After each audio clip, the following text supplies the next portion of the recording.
अब हम इनवाइट करना चाहेंगे, हमारे एक वर्कर भाई हैं, वो आएंगे, आप लोगों को कुछ बताएंगे सेफ्टी के बारे में। सरवन आइए।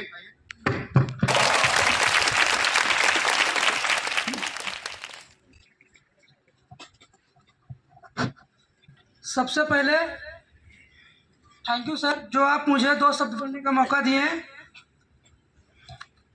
सभी सर को मेरा नमस्कार और मेरे सभी वर्कर्स भाई और बहनों को मेरा नमस्कार। आज यहाँ पर सेफ्टी के विषय में हम लोग बात करेंगे।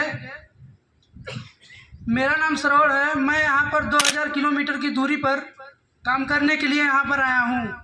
वैसे ही यहाँ पर सभी मेरे भाई और बहनों, कोई 2000 किलोमीटर, कोई 2500 किलोमीटर, कोई 3000 किलोमीटर की दूरी से काम करने के लिए आया हुआ है। तो कोई भी काम करने से पहले हमें सेफ्टी पर ज़्यादा ध्यान देना पड़ेगा।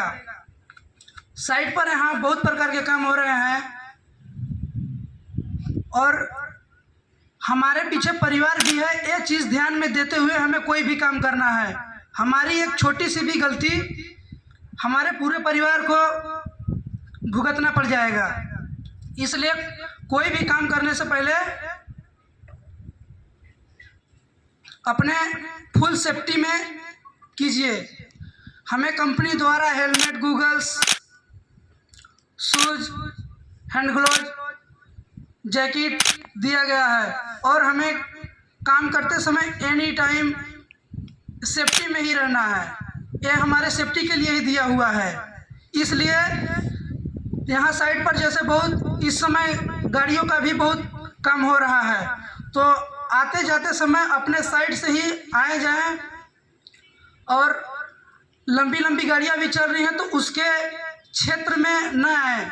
हमारी सेफ्टी केवल कंपनी के अंदर ही नहीं, हम सब यहाँ से गेट के बाहर तक जाते हैं तो भी हमें अपने साइड से ही जाना है और ये हर जगह अपने साइड से आना जाना है। ये नहीं कि केवल कंपनी में ही सेफ्टी से हैं तो हम लोग सेफ्टी में हैं, नहीं, हम लोगों को हर जगह पर सेफ्टी रहना है। चाहे आप गांव रहें, घर रहें, कॉलोनी में रहें, कहीं भी आते जाते समय अपने रास्ते से आ जाए। और यहाँ पर जैसे सरिया सेटरिंग बहुत प्रकार का काम हो रहा है, तो सरिया यहाँ से वहाँ शिफ्ट करते समय शोल्डर पैड का इस्तेमाल करें।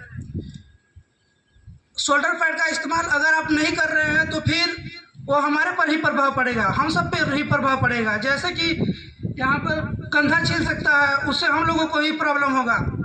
हम लोगों को प्रॉब्लम होगा तो जाहिर सी बात है कि हमारे परिवार पर ये चीज़ प्रभाव पड़ेगा। इसलिए हमें कोई भी काम करते समय जब सरिया ढो रहे हो तो शोल्डर पैड का यूज करें।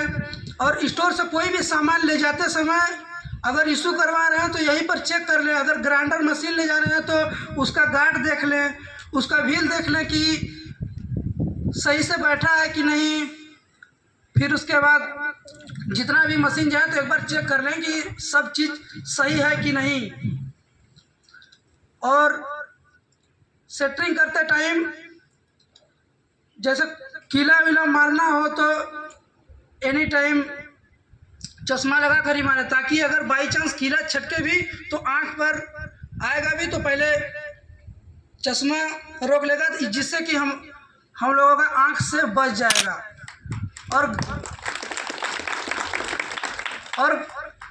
और भी बहुत मशीनें चलाते समय जैसे ग्राइंडिंग हो गया तो उसके साथ में फायर बॉटल, फेस गार्ड होना जरूरी है। चश्मे के ऊपर फेस गार्ड लगाकर ही ग्राइंडिंग या कोई भी काम करे, ताकि जिससे कि अगर बाई चांस ग्राइंडिंग का व्हील टूटे भी तो वो सबसे पहले पीछे की तरफ ही आएगा। अगर पीछे की तरफ आएगा तो हमारे फेस पर ही आएगा, जिससे कि अगर फेस गार्ड रहेगा तो न फेस से पहले फेस गार्ड पर आएगा, तो उससे हम लोगों का फेस बच सकता है। बाई चांस अगर कहीं सरिया निकला हुआ है गड्ढे में, चाहे कहीं भी, तो उसे मोड़ दें या फिर उस पर रिवायर कैप लगा दें। फुटिंग में काम चल रहा है तो आने जाने के लिए उस पर रास्ता होना चाहिए, बराबर सतह करके उस पर सीढ़ी लगा दें। Thank you. धन्यवाद सरवन, आपने बहुत अच्छा बताया।